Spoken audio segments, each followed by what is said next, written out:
You're watching Pyro Media Network.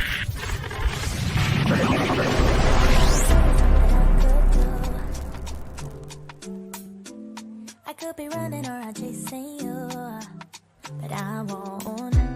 Cause I got better things to do. Rather spend my precious time chasing somebody who loves me too. If I got $1 for every time you slam the door, I would be the richest girl alive. If you hadn't run away every time I asked you stay, you would sleep right next to me tonight. But you didn't know me, or you wanted you couldn't handle that I had no way. Thank you for tuning in. If this is your first time joining us, welcome. We hope your experience is fruitful. Please feel free to visit our website to find out how you can join our growing family. While we are loading your experience, please do us a quick favor and hit that like button from whichever platform you're watching or listening on. Also, share so others may enjoy as well. And we hope you would consider hitting that subscribe or follow button so you can check out more of our amazing content. All right, let's start the show.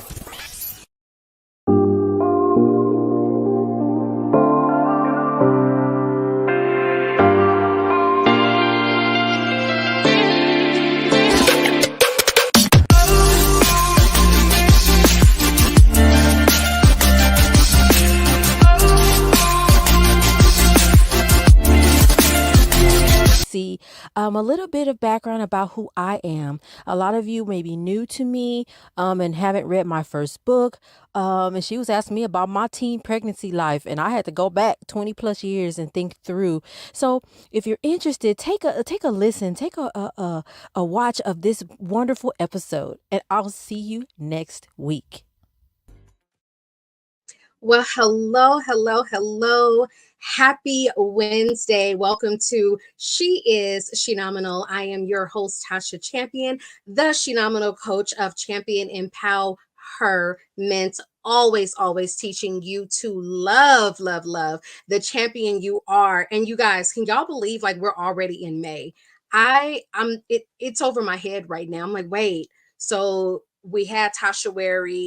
We enjoyed the first part of the year, but how are we already in May? Like spring is here. And I hope you guys, like I mentioned before, I hope you guys are planting the seeds that you really do need to bloom into your life, because time is waiting for no one. I mean, I know the older we get, time moves a whole lot faster. It feels like it moves a whole lot faster. And like I tell my kids, pretty much once you start paying bills, you really, truly realize how fast 30 days goes right on by. And here we are. It's already May. Right? So if you are new here, welcome. If you are returning, welcome. Thank you for joining. I want to just kind of be really quick with this because I've got a really great show for you guys today. I am interviewing just an incredible woman. And really for this entire month, we're going to be talking to resilient moms. There are so many amazing, wonderful, encouraging, motivational, inspirational women that are out there that are also moms, whether they are moms just to the people that they love. Like mom does not mean that you actually had to birth a child. You could be a mom in many different ways, but I can tell you here on She Is Shenomenal, we're going to be interviewing those resilient and amazing moms all month long as we celebrate Mother's Day, not just on, I think it's May 12th this year, but we're going to celebrate them all month long. So I'm really excited. Join us each week. And if you want to shout out your mom, be sure to email me, theshenomenalcoach@gmail.com. And I will make sure to shout out your mom, starting with my mommy, Priscilla Roberts. Hi, Mom. Happy early Mother's Day. I'll be shouting you out like every week. My mom is the best, y'all. I love that lady. Anyway, today I'm going to be chatting with Nicole D. Vick. Oh, wait a minute. Let me to PhD and everything in between, community activist, author. She is a women's spokeswoman. Like, she encourages women in self-care. She does her own nails. Like, this woman is like literally a Nicole of all trades, right? Not a Jack or Jill of all trades. She's a Nicole of all trades. And we're going to have a fun conversation to talk about how she went from being a teenage mother. What was that like? How did she land there? Everybody's story is different. And then we'll talk with her through her journey of getting now her PhD, ready to walk the stage. And you guys, let me just tell y'all, from a prestigious school, okay? And trust me, please don't at me. It's not that any other school matters, but you guys know, for a young Black woman, teenage mom, to continue to go and keep moving and land at USC, that is not by accident. There's so much purpose in that. So imagine how many women she's going to inspire and encourage with her story. So we're going to take a quick commercial break, because I'm ready to dive right in. So sit tight, or while we're on commercial break, go grab somebody. Text somebody the link, tell them to join and watch, because it's going to be a great conversation. We'll be right back.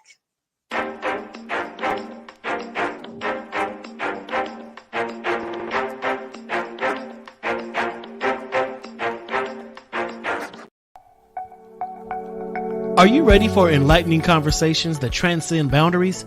Get ready for Conversations with Clergy, brought to you by the HIV Vaccine Trials Network. In partnership with the world's largest publicly funded international collaboration, the HVTN is dedicated to evaluating vaccines to prevent HIV and COVID-19. But their impact doesn't stop there. The HVTN is at the forefront of advancing vaccinology, social and behavioral sciences, statistics, immunology, and even contributing to the research on tuberculosis and COVID-19 vaccines. By supporting Conversations with Clergy, the HVTN not only brings you thought-provoking discussions, but also contributes to the global effort to combat infectious diseases. Tune in, stay informed, and be a part of the change. Conversations with Clergy, supported by the HVTN, empowering conversations, empowering lives. Join us in this journey of knowledge, understanding, and progress. Conversations with Clergy, proudly brought to you by the HIV Vaccine Trials Network, because together we can make a difference.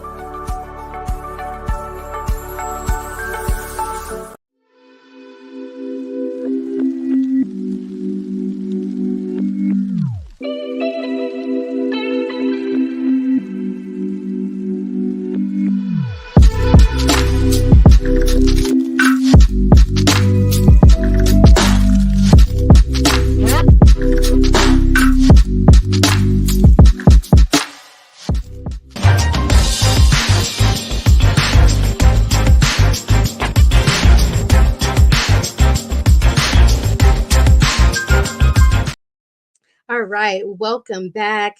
Again, this month we are talking to resilient moms as we celebrate amazing Shenomenal moms all month long right here on She Is Shenomenal. So let's go ahead and welcome today's guest, from teen mom to PhD, Dr. Nicole D. Vick.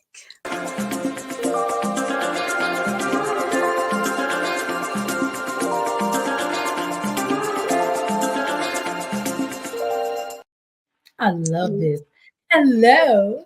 Hey, doctor, listen, I will not just say Nicole, honey. All that you have worked through, I am going to put some respect, not some respect on that name. So hello, Dr. Nicole D. Vick. How are you? I'm so happy to have you on. I am well. I'm so glad to be here. I know we've been talking about getting together for a long time, so I'm just really glad that we're finally in this space together. Yay! Yes. And I want to, just officially welcome you in, because I felt like, when in talking about resilient moms, as just a little bit that I've known of you, I'm like, that's the resilient one. And it was so purposeful how you I did. And I was like, oh, I don't even have to reach out to her now. Like, she's already here. So perfect. But Dr. Nicole, tell us a little bit about who you are before we dive into your story. Who is Nicole D. Vick? I mean, you pretty much summed it up in the intro. All I heard though, when you say young, I was like, oh, for real, young. Okay, I'll take young. Even though the gray is getting grayer, I'm like, come on now, why you?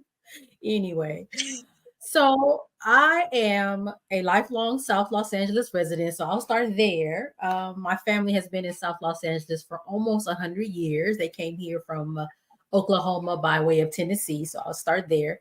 A mom, obviously. My daughter is, oh my gosh, 27 years old, which is crazy to me because I'm like, how is she 27 if I'm only 35? I'm not, how did That that part. happen? Because Right. she's she's getting older. I'm not, I don't know.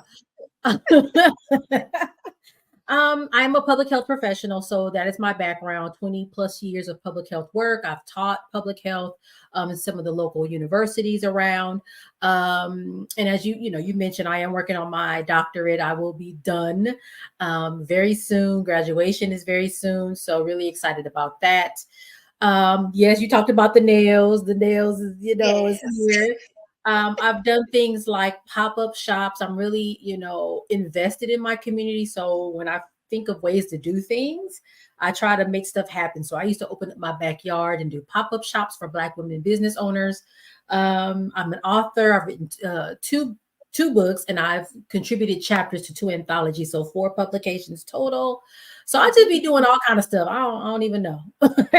Like, listen, there's no limits. Like I tell people, resilient women are limitless. The sky is not your limit, the ceiling is not your limit. Like, you are just pure limitless. And I love it. And let me just tell you, let me just say, because I'm not artistic, and I'm definitely not ambidextrous.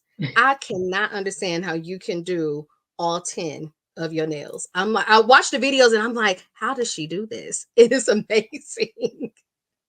you know it has become my source of self-care. To your point, my brain is all over the place all the time. I'm here, there, everywhere. And so this, when I do Mhm. my nails, it is the only time where I am focused, I'm still, and in my creative space. And so it's just really become a way to center and ground myself. And I guess the more you do a thing, you get good at it. So I Right. honestly contemplating going to get licensed just because. I think you should, because not only can you do them well, but you're very artistic with it. Like, I mean, you have the jewels, the different colors, the paint mixes. I'm like, there's just no end to what she can do. You are the, what do they call them now? Nail artists, not Yes. just, manicures. They're like, oh no, I'm a nail artist, meaning I can really, really get in the grooves of your nails and make them bomb. And that's what I see you do. Yes, I love it. I love it. Yeah. Now, Nicole, let's go ahead and go all the way back to your teenage years. If you don't mind, saying how old you were when you had your daughter, when you found out you were pregnant, I should say, and kind of what led up to that, as much as you want to share, because sometimes teenage pregnancies happen as an accident. Sometimes young ladies are searching for something and they end up with a child. So tell your story, as much as you are willing to share. Sure, and I'm definitely an open book. I've talked about it in my first book. I think I was 17. I feel like I was 17 years old. Hmm. High school sweetheart type situation. Because he was real cute. And so I always say, listen, if you were a young mom, and if the guy is cray cray now, it's okay, because at the time he was cute, and that's where your brain is. He was cute and he was popular, Right. and all the girls liked him, and for some reason he liked me. That would have protected me from the type of men that, from starting from my daughter's father throughout. I mean, even now I'm like, child, let me just be by myself, because obviously this ain't, I don't know. Anyway, so I was seeking that attention, that validation. I was a big girl, still am. But imagine being the big girl and being in middle school and high school, and everybody else is getting all the attention. So I was looking Right. for that, and he provided that. So then Mm. easy for me to kind of go down a road that I probably shouldn't have gone down with him, because again, I was looking for that attention from a man, and he wasn't even a man; he was a kid like I was. So that's where it Right. all started. Really, we were together for a while, and hey, the things happened. The activities occurred. One time, I almost Right. got arrested. Child, we was in a minivan at the beach, and the next thing we know, the police is knocking on the window. I said, "Ooh, we could have been Oh, in trouble." wow. Yeah. A lot of So, right, a lot of trouble, yes. but I will also layer my lived experience over a little bit of public health, because I'll say this. I remember at one point, being like, hey, we need to get condoms, and going into a store and the condoms are locked up. And Mhm. because, we're young, not feeling confident enough to ask for them to be unlocked, not being aware of the fact that there are in some parts of the county places you can call and get free condoms. We don't know none of that stuff. So Right. I got to weave that in, because that's the reality for a lot of our young people in these neighborhoods. Like, this is not, abnormal for them to be sexually curious. They want to try things and do things, but they need to Right. be educated and have the tools to be able to do it safely. And that wasn't a reality for me. So, kids do what kids do, teenagers do what they do. And I got pregnant right before I started college. So I was a teen mom, but I guess I was technically on the older side of teen momhood, because I Mhm. was about to start my freshman year at USC. Okay. Um, and that was wild. How that all went. And I don't know if you want me to tell how I found out I was pregnant. Yes, I was just getting ready to ask you, like, how did you find out and how did you announce it, and what was the was was it how was it received? That's the question. Yes. Okay, so what had happened was, I was working at this this little cafe on campus. So I had already started school by then. So I didn't know I was pregnant when I started college, but I was. You understand? Of course, I was Mhm. pregnant. So cafe, and at some point, I think I started to feel sick. Like, the kids would come, the students would come with their pasta dishes, and I'm ringing up their food, and something about that spaghetti. I'm like, Oh. I guess she didn't like tomato sauce, and I'm like, dang, what is going on? And just really feeling like I can't even keep.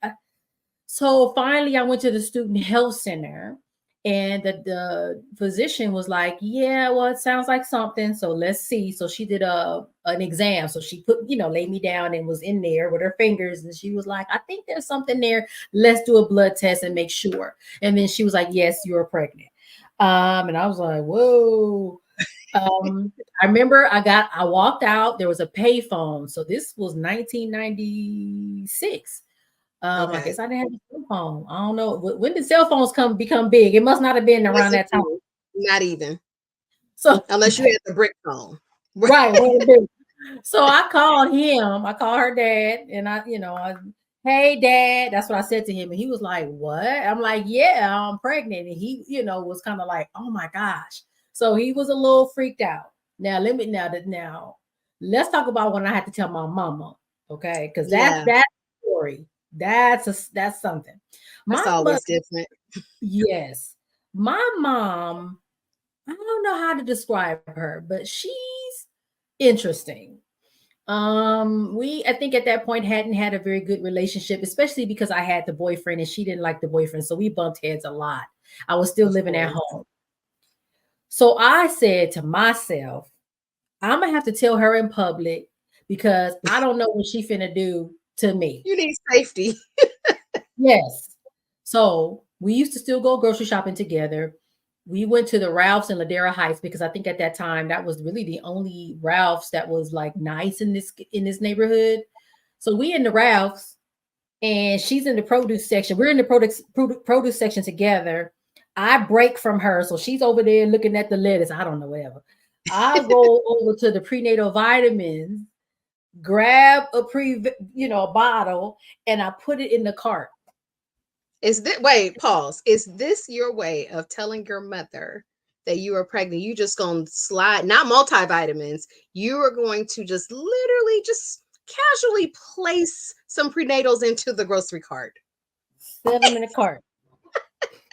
And she said, "What's this?" She said, "What's this? What you need these for?" I'm pregnant. So OMG. I'm thinking, so I'm not sure what's gonna happen. I'm like, is it gonna be a security? Like, what's going? Mm-hmm. Surprisingly, she said, "Don't cry, it's okay." Who is this lady? This ain't my mama. Cause that's So is this the public version of you, and then I got to get the mama version when we get home? I feel like she was actually excited about. Now, was she excited about me being a teen and being pregnant? Probably not, because again, she didn't really like baby daddy. And of course, hindsight being 2020, she was justified in not liking baby daddy. But I feel like the idea of a baby, the idea of grandma, I think maybe was appeal. She was like, it's okay. Now Mm-hmm. the person that freaked out was my baby brother. My brother is 5 years younger than me. So we came back home from the grocery store. Even my dad, my dad is pretty low key. He's a Taurus. He's kind of low key. He was like, I guess maybe upset, but he didn't really like have this reaction. My brother Right. is a Capricorn. He literally got up, walked out the house, and kept walking. I was like, where is he going? I think I disappointed him. I think that Okay. for him, he just saw that I had let him down in some way. I feel like he maybe looked up to me and was like, but he got over it. But that he was the one I think that had the most dramatic response. So that was crazy. So now you find out you're pregnant, you are a freshman in college. Was there ever this idea of, I'm going to have to leave school, I have to parent full time? What does my support system look like? So I will say I was 100% blessed, lucky, however you want to call it. So when I started going to prenatal care, and they were like, "Well, when was your last period?" Blah blah blah, and they started calculating. They said your baby is due May 26th. USC semester ends early. Even now, I'm in at USC. We're done well before the end of May, like early May. We're done. So I said, okay, well, that's cool. I'm gonna finish the semester, have her, and then by the time fall semester starts, she's old enough where I can leave her with my mom. My mom didn't work. So, Hmm. how it go. You make your plans, but other people laugh at your plans. Like, you thought that's what was gonna happen, but that's not what's gonna Right. happen. So she actually was born 8 weeks early. She was born March 26th. Oh, wow. And on a Wednesday, I woke up and I was like, why do I have cramps? And I was like, but I'm pregnant. Like, what's going on? And so I told my mom because I still lived at home, and she's like, okay, well, Hmm. let's go. By the time the doctor got there, he said, "Oh, you're fully dilated. You're having this baby Wow. today." I was like, "But how am I fully dilated? And I'm 8 weeks. She ain't supposed to be here until May." He was like, "Listen, she coming out today. So It's coming down. what you want to do?" I'm like, I mean, what I'm gonna do? I hadn't had Lamaze class. I hadn't had any of that stuff. Thankfully, Because you for some still had time. 8 weeks right. is still a long time, right? And thankfully, for some reason, I had my baby shower early. For some reason, maybe that was just I don't know, but none of that other stuff. So when he said push, what you I don't know what. He was like, I need you to push like this. He had to like tell me how to push to get her Wow. out. And so that was interesting for me. But I, as far as quitting school, it had not come up because again, I thought I was going to have her over the summer. Um, and then when I had her on that Wednesday, when the whole wait a minute, you early, sis, what you doing? What you doing, Andre? I had her on a Wednesday, and I always tell the story. I had her on a Wednesday. They let me out of the hospital on Friday. That year, Easter was on Sunday, so I went to church on Easter Sunday, and I went back to school on Monday. People were Oh my like, what are you doing? I said, they let me out the hospital. I mean, That did not mean return to your regular scheduled program. That meant to go home, rest, and recover. She like, oh no, I got to go to school. So you started your resiliency just way, way early. and honestly, to your point, I feel like that resiliency came from, and people say, don't call yourself dumb. I said, but young and dumb, is not always a bad thing, because when Right. we get older, we talk ourselves out of a lot of things. And if I had sat there and thought about it, I would have talked myself out of it. I would have took a leave of absence from school. I would have done this. I would have done that. And who knows where I would be today? Most of the time, when Right. you take a leave of absence, you don't come back. So Right. if I had said, well, hell, let me think about that. I don't know. Nope. They let me out the hospital. I'm fine. I'm going to school. My mama's here. The baby in the hospital. Andrea stayed in the hospital like 3 weeks. She at the hospital. The nurses got her. She good. I'll go see her every day. So again, everything that could potentially seem to be bad is not always bad. She It's at the not. hospital. Thank God she's alive, but she's at the Right. hospital. The nurses got her. She fed. She good. I'm about to go to school. My mama got her when she comes out. We good. Right. Now, what was it like being a full-time student and a full-time mom? It was interesting. I feel like honestly, I had to grow up. I grew up really fast. Because it wasn't time for play. No, you got to feed her. You're responsible for her. And I Right. will say those early days were hard because her dad and I, right before I had her, he broke up with me. Oh, I think we should be friends. Baby, we are past friends. We're I, past friends, right? I'm having your child. Okay. And it's funny because I was so devastated, so upset, so sad. But baby, hindsight 2020. Ooh, hallelujah. I'm so glad, sir. Right. You Thank know what I you mean? for breaking up with me. But at the time, you don't know, right? You're like, Right. no. So it was hard because we had our issues with like custody and who has physical custody with child support, this and that, and just a lot of that emotion that came from, we're not together. Why, when I send her away with her hair in 2 ponytails, she come back with it in 5? Why, all these things, these emotions that, again, looking back, none of that stuff is Matter. important. None Mm-mm. of it matters, but at the time it mattered. Why Right. who touching my baby's hair? Little crazy things. Having to go to the little family lawyer to get help with the paperwork to set up the court dates. All those things were a huge. It took a lot of time while I'm still Right. trying to go to school. I'm missing class to go do the thing. So it wasn't school was hard in the sense that it was already hard because I'm black. I'm a black girl at this PWI, predominantly white Mhm. institution, even though it's in the middle of South Central. Uh, Right. it's not designed for me, so I'm already struggling.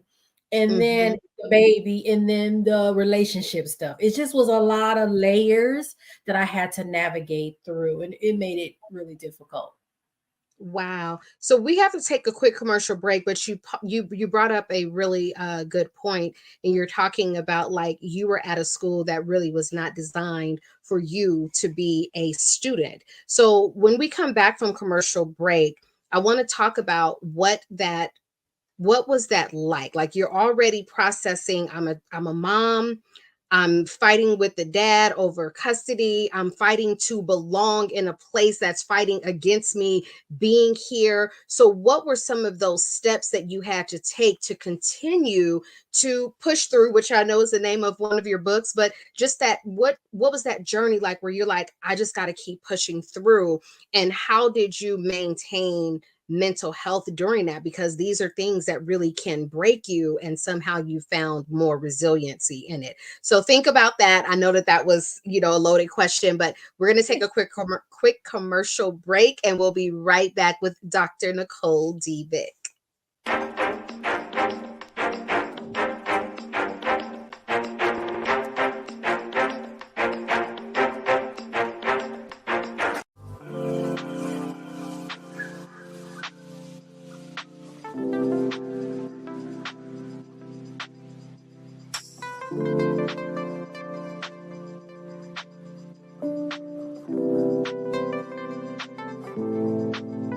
Because self-care should be luxurious.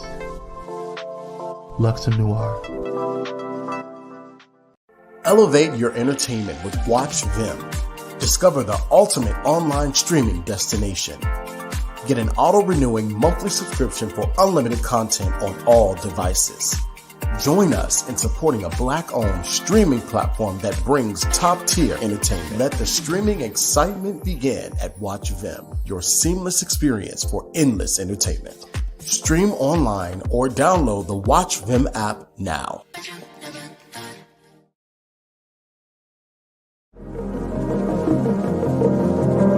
Hey pilots, did you know that you can now catch the electrifying sounds of Bullet in Flight Radio anywhere you go?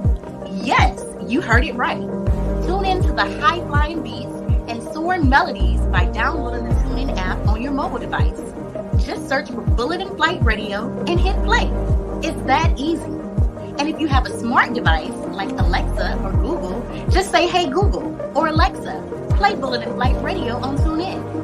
Experience the rush of adrenaline wherever you are. Listen to Bullet in Flight Radio on TuneIn using your Alexa or Google devices. Soaring through the skies has never sounded this good. Don't miss out on the ultimate musical journey. Tune in now to Bullet in Flight Radio on TuneIn and let the music take you on an unforgettable ride.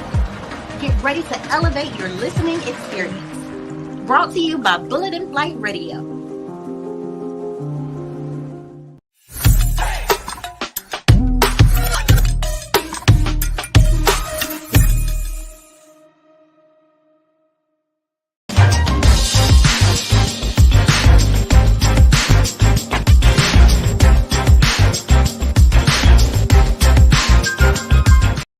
All right, we are back with resilient mom, Nicole. I'm sorry, hold on. We are back with resilient mom, Dr. Nicole D. Vick, because she is getting ready to walk that stage and get her PhD. So Nicole, before commercial break, you mentioned that you were a student at a school where you didn't feel like you belonged because it was USC is a school that, like you said, it's predominantly a white institution. What was that like, and how did you push through that with everything else going on in the background of being a mom, fighting custody, child support, all this, that, and the other, and then you're also fighting this same fight like in school? What was that like, and how did you continue to just strive and move forward? It was hard. It was definitely hard because I already had come in from a place of, do I deserve to be here? Right. Mm. So to back up a little bit, I lived for most of my life 2 miles away from USC. And so I kind of always saw it as an ivory tower, sort of like this place that was for other people that didn't look like me. And then when I applied as a biomedical engineer major. To this day, I don't even know what a biomedical engineer does. Somebody actually did explain it to me and it made some sense. I'm like, okay. So like the medical, like a artificial heart, or, maybe an insulin pump, that would be something a biomedical engineer would create. And I'm like, oh, okay, well, thank you. Because I didn't even know when I applied to school. I don't know. Wow. So I already was walking in here like, what am I doing here? I don't even know what I'm doing. I changed my major like 3, 4, 5 times. So it was hard. I often would sit in classes and they're talking about stuff. And I had friends that would be like, oh yeah, this is review from high school. I remember we talked about this in high school. Baby, I don't know what you're talking about. I don't know what this is. I'm confused. And so there were lots of moments of confusion for me. But there were also glimmers of hope. There were also those lights along the way, people making a way for me. So there was the Black Student Union, and they had like this kind of mentoring program for freshmen, and you could go in there and talk and get your feelings out. So you asked about mental health, and I was going to say I didn't know about no therapy or nothing like that, but there was counseling. I don't know if she was technically like a psychiatrist, but there was at least someone that I could talk to about what I was going through. There was someone there that could say, well, what do you want to do? And I'm like, I want to help people. I want to run my own clinic. And she was like, well, you don't have to be a nurse, because after the engineering thing, I said, well, maybe I'll be a nurse. She's like, you don't have to be a nurse. You can do public policy. There's a health concentration. Why don't you think about that? And so those kinds of people were really helpful along the way to help me figure this whole thing out. Because at one point, when I was talking to one of my advisors, he was like, why don't you just take a leave of absence? And I was looking at him like, why the hell would I do that? Like, just because I'm pregnant or just because I'm a young mom, like, why would I do that to myself? So on the one hand, there were people that were encouraging. And then on the other hand, there were people that were like, well, why don't you just go away? What? So it was a wild time. I used to take her to school with me in her little stroller. I would tie little bells to her little shoes and put her in the stroller. I'd be like, let's go. We going to campus. Gotta go. Yeah. Right. And they would love her. If I didn't bring her, they're like, where is she? I'm like, she's home. Yeah. Did you ever arrive at a point where you walked into school and realized, I do belong here and I'm going to show up as though I belong here? Or do you feel like there was always some type of struggle in feeling like you belong? I would say undergrad, definitely, and I don't even like the term imposter syndrome because I don't feel like I have made myself feel like an imposter. I feel like society makes people of color, specifically Black people, specifically Black women, feel like we're imposters. They have imposed that on us. That doesn't come from me. But I will say undergrad, no, I never felt like I belonged there. I never felt confident. I will say probably towards the end of my master's degree. So remember, all three of my degrees are from the same school. Okay. By the time I got to my grad school, that was about 2003, 2005, felt a little better. Now, this time, this one right here, this last degree, listen. Okay. I tell people all the time, and because people ask about, doctorate programs or school or this or that. That school don't make me. USC don't make me. I make USC what it is, right? It's not the other way around. My lived experience, my perspective, what I know is what's valuable. It's not the other way around. And I think that once you understand that, it makes things a lot different. It's like, listen now, and again, I'm appreciative. I have learned a lot. I have grown. I have, I'm on their alumni council for the public health, stuff over there on campus. But at the same time, it's like, but I bring a lot to this place as well. So I would say this program really brought that out for me. So, but let's talk about that transition, right? Because like you said, you come from a two-parent household. Parents are still married to this day, yet there was a part of you that was still looking for validation. You were the bigger girl in high school. At that time, back in the day, there was no body positivity. It was either you're small or you're wrong. There was nothing else in between. So you fought through that. You then have a baby. You're fighting through that. You're learning a lot of who you are during your undergrad. And then when you show up ready for your PhD, you like, baby, Nicole is in the building. So what was that transition like? And what was that wake up moment where you were like, y'all get Nicole? I think there's a couple of things, and you kind of touched on them. So first of all, time does a lot. Literally living and experiencing life and going through things and having the benefit of age definitely helps you get to a certain point in life. That's for one. The second thing is you talked about the body positivity movement. You're right. It didn't exist. I was stuck in diet culture for a very long time. I think by the time I got my master's degree, that was 2005 when I graduated. I had done Weight Watchers, Lindora, all these things. I'm trying to fight to make myself look a certain way. And I finally got to a point where I was like, I can't do this anymore. And I threw the scale away. So that was another thing that happened to me, but that's growth. That's understanding that, wait a minute, this isn't working for me. Why am I fighting myself?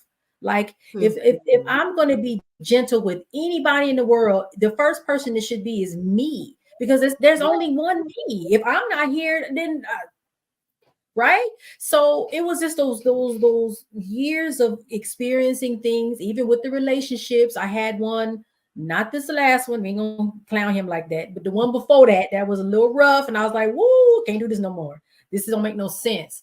And even the last one, what am I really doing? Mhm. And realizing, Nicole, you are super smart. You got the job. You got at the time a master's degree. You doing all these things, and in so many ways, you're very smart, very driven person. But when it comes to you in relation to a man, right? It's different. Mhm. You choose differently. And why do Right. you do that? Why do you devalue yourself in that realm, but in this realm over here with the academics and the brain stuff, you good. So even with that, there's some interesting things that I have gone through. But again, that lived experience and literally walking it and living through it is where you get that. This is Nicole, and sorry if you don't like it. Go on, and really not sorry though. Go on over Right. there. This is it. This is it. This is it. The girl, the bamboo earrings on that say Dr. Vick, the long nails. This is it. Oh, Um, Dr. Vick, yes. in some I love instances, it. I'll say this too. In some instances, it's a direct act of resistance to be able to be yourself. And that comes from my dissertation research, psychological safety, being able to be you without fear of judgment or repercussion is an act of resistance, especially when we talk about Black people. Because Wow. we've been forced for so many years. Oh, why is your hair like that? Straighten your hair. Why are you dressed like that? Don't dress like that. Right. And it's like, Mhm. no, I have a doctorate degree and I got long nails and I got Right. bamboo earrings on. And my natural hair and whatever else I want to do. Right. I love the fact that you brought this up because I feel like when women specifically hear this, it's going to release a lot of guilt for them. And that is, I'm super smart academically. I'm super smart in my job. But when it comes to the dating scene, that's where I feel like I fall a little bit short. And I appreciate the transparency in that because I feel like a lot of people struggle when they are super smart in one area, they're mature, they're responsible in one area, and then in another area, they're like they haven't matured and learned as much. I'm not going to say dumb or don't know because, like you said, age and time, that maturity level, it teaches you more. So I appreciate your transparency in that. I'm going to shift gears a little bit because I want to ask you a series of questions Okay. as we break into this resilient moment. Okay. So, first of all, my first question is, how do you define resilient and what makes you resilient? And the funny thing about resilient okay, so I'm gonna answer your question, but then resilient to me is being able to bounce back, right? Whatever life throws at you, you can bounce back. There's a song, oh, what's her name? Rhapsody. She said, y'all threw rocks at me, I threw back asteroids. Ooh. Like y'all tried to take me out, but I got something bigger than that. That's resilience. Mhm. And resilience, we've talked about some of the things for me that have happened to me that I would consider me like, well, okay, I got pregnant as a teen, but that doesn't mean quit school and go sit down. That means, all right, we're going to figure out how to make this work and we're going to keep going. Put one foot moving. Unfortunately for Black women, we have often had to be resilient even when we don't want to be resilient. Want And I to think be that's kind of where I have a love-hate relationship with the word resilient. Black women, Black people, but specifically Black women have had to be resilient to the point where people expect that from us. Strong Black woman. And it's like, God dog it, I just want to sit down and not do nothing. Can I do that? No. Well, you're a strong Black woman. I don't want to be that. So I feel I'm like there's this. hashtag unstrong. So I feel you with how you see resilient because I see strong like that. Like I am just hashtag unstrong. I'm so sick of the word strong because it implies that if you're not strong in the moment, you're weak. And it's not. Right. And that's why I've leaned more towards the word resilient because it doesn't have a weak or strong connotation to it. It's just I am, right? But I'm Yeah. sorry, go ahead and finish your point. Yeah, no. And I mean, I totally hear you. It's just amazing because Becky, they don't call Becky resilient, and it's like Becky don't Mhm. have to be resilient. Why? Why we have to always be the one to always have to buck up and push back and fight everywhere. And I think that's the thing that bothers me. Every single interaction with this society that Black women have, we always got to be fighting at work, in our relationships. Sometimes, depending on who you with. at school, everywhere. It's always a, to If always it's have not, you to. always have to be ready. You always have to be Exactly. ready. And that, It- yeah, like you said, when do we get to just exhale and mm. for real feel into that exhaling? Yeah. And so here's me, my public health hat, because what happens is when you are forced to either fight or, to your point, be ready to fight, what does that do to your immune system? What does that do to your blood pressure? What does that do with your blood sugar? How your kidneys is acting if you always is ready like this all the time? That's not healthy. And that's why a lot of us, unfortunately, and look at the stats, stroke out. We 30, Wow. 40, 50, 60 years old, gone. Becky and them, they 75, 85, 95 with their great grandkids. We don't get to do that because our whole life is, I got to protect myself. I got to be ready, or I got to go in there like this because you playing with my money at work. I didn't get that promotion or whatever else happened. I always got to be ready for something. And so that's why I think for me, strong and resilient, woo, they just, I don't know. Okay, so my next question is, what has your daughter taught you about yourself? Ooh. Oh, I love her because she literally is like, okay, mom, the mirror, I'm putting this mirror up to your face because I'm gonna tell you about yourself. And she will do it and be like, mom, come on now. But she, I guess the whole idea of having her so early taught me that I can do anything. Mhm. That we can make it. We will be okay. And we have been. She's 27. She just moved out. She's in Arizona now, got her own house, doing her own Oh, thing. wow. But I just really feel like she forced me to grow up. And I had to, right? It's like, well, I can't just be like, oh my God, we got to get this going. But I think she just really has been a valuable mirror, definitely a good person, right? And her perspective is top notch, I feel like. And so I'm really proud of her. I love the fact that you use valuable mirror. Like I think that is just, I don't know, it's when you said it, something went through me, and it was just such, it was a heartfelt way to describe your child, right? A valuable mirror. And I Yeah. think that was just incredibly beautiful, right? Nicole, who are some phenomenal women in your life and why? Wow.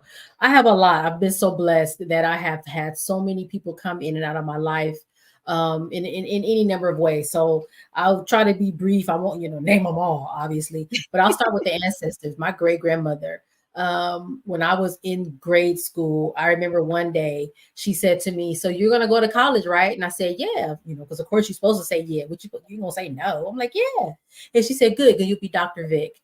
And I'm like, okay. And so here I am, Dr. Vick. So the phenomenal ancestors. Okay, Her over you. father, her father was enslaved. So that's how close she is to Right. that institution of slavery. And she did so much for herself. Came to Los Angeles cosmetology school, had a beauty salon, blah, blah, blah, blah, blah, et cetera, et cetera. Of course, my mom, because she kept my baby. And even if we butt heads at times, she didn't have to do that. She could have been like, child, figure it out. Sorry, she did that. Right. And I have to always give her credit for that. Of course, my daughter, but there have been other people. I have friends that I consider family that have looked out for me. Hey, there's a job. Apply for this job. Oh, you should sign up for this fellowship and do this thing. Yeah, I'll write your letter of recommendation. Okay, sure. I'll sit on your dissertation committee. Yeah, so there's always been these fabulous women at work, Mhm. and people I meet in other settings that have been so instrumental. Even the business owners that for the pop-up shop, these Black women that make beautiful products. When I see them, hey Nicole, how you doing? One lady, I saw her recently and I said, oh my God, those earrings are cute. And she was selling her earrings. She said, oh, you can have those. Girl, I'm not gonna take these earrings for free. What are you talking Right. about? No, go ahead. I said, I'm buying 2 pair because I'm not taking your dang on earring. So it's like those kinds of relationships and community. And I don't know. And I also feel like, too, when you show up for people, they will show up for you. So I think For you have to always you. think Yeah. about that, too. Yeah, yes, there are people that have been supportive to me, but I've also, given back. You don't just want to pull from the relationship bank account. You want to always make deposits as well. So I had to make sure Exactly, I make exactly. Before I ask my last two questions, I want you to take like maybe the next 30 seconds and speak to two people, that okay. teenage mom Oh and boy. that mother of the teenage mom. Just about 30 seconds. What do you want to tell those two women? Wow. I will tell the teenage mom, girl, just keep going. It is not the end of the world. I think a lot of times we feel like, oh, I have messed up and this is it's over. It's never over until you decide it's over, right? Until you want to do something else or move forward or do something different. Literally just continue to get up and move forward. Even if you are not sure on where you're going, you don't know if you should go left or right, make a decision and go, because I think ultimately the path you will find the path that you're supposed to be on. So just keep living, keep going, and don't let anybody or anything stop you. So that's for the teen mom. And then so you Mhm. said the mother of the teen mom. So like my mama when I Yes. was a teen. Uh-huh. Yes, that one. Well, definitely I would say because I feel like a mother of a teen mom would feel like they failed. So forgive yourself, you didn't fail, right? Um, Mhm. always support your child, always, however you can. Now, maybe you can't be like my mama and be like, "Well, I'll stay home and watch your kid," because baby, if my child got pregnant, I can't stay home and do nothing for you. But you figure out how you support and always support your kids. Be honest with them. I am disappointed. I'm disappointed. This is not what I saw for you. However, Mhm. we're gonna make this happen. We're gonna make this work. But I can't want this more than you as far as your success in life and what you want to do moving forward. But I'm here to be the backup, to be the safety net. That's my job. That's my responsibility to you. So let's do it. Let's go. Beautiful. I love it. Next 30 seconds. I feel like a lot of times women have to hold back our greatness out of other people feeling intimidated. So I like to really encourage women to have a brag fest, right? So for the next 30 seconds, I just want you to brag on Dr. Nicole D. Vick. Why is she so phenomenal? Wow. Oh boy. I think one of the things I will honestly say is because I honestly feel like as a Black woman from South Los Angeles, that it is absolutely 100% my responsibility to make sure the next generation is better off than I am. I am not a gatekeeper, and I really believe that my job is to make sure if you want something or need something or need help, whatever it is, I'm supposed to be that person to make that happen for you. So many times, you get into situations and people are like, well, I don't know, figure it out. No, no, no, no, no, Mm. no. So I feel like that's one of the reasons why I'm phenomenal. It's not even about the degrees, right? It's not about that. It's about sort of how I see the world, how I see community, how I see my neighborhood. Like I see so much beauty and value in what's here when other people think, oh, that's South LA. Oh my God. Like, wait a minute now. It's some smart people here. It's some creative people here. It's some thoughtful people here. And ultimately, everybody is trying to get through from one day to the next. So I don't even know if that fit the criteria of a brag, but it's just really the way that I see everything. I'm like, no, how can I leave this place better than I let that than it was before, right? And what legacy can I leave? And so if I can help you get a job, I'm gonna do that. If I can help you figure out what to wear, because that happens too. Oh my God, Nicole, I need an outfit for a prom for a wedding. Okay, girl, go on Fashion Nova. I'll help you out. And whatever it is, I'm just want to be helpful to people, and I feel like that's what makes me phenomenal. Beautiful. And of course, last, how can people connect with Dr. Nicole D. Vick? Sure. So I have a website, www.nicoledvick.com. Everything is there, the books. I have a playlist of all the podcasts and things that I've been on. You can figure out how to watch my podcast. Hey. And then I'm on LinkedIn more than anything these days. I used to be on TikTok a lot, but I feel like they finna take TikTok away. That's what I heard. So I guess it don't matter. But LinkedIn and Instagram, all of my handles are Nicole D. Vick. Everything is the same. You can also Google me. You'll see articles I've written, and all kinds of things that I got going on. So that's how you can find me. Well, I applaud you. Thank you for being my guest. Thank you for being such a phenomenal and resilient woman, because you've continued to push through, just like your book says. You've continued to push through, and I love the fact that you advocate for others, to help other Black women. Most importantly, you help other Black women know that they can achieve and they can succeed and they can push through, and that is to be commended, and all hail to the queen, right? But thank you for being a phenomenal woman. Thank you so much.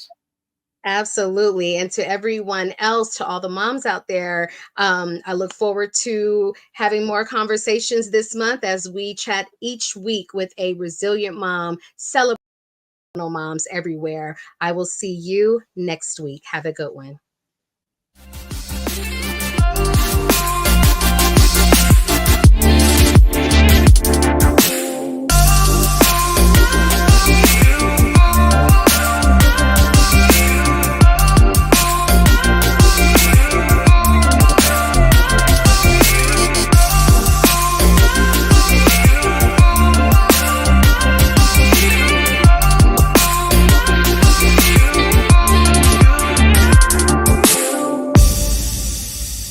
Thank you for watching Pyro Media Network. For more information, please visit pyromedianetwork.com.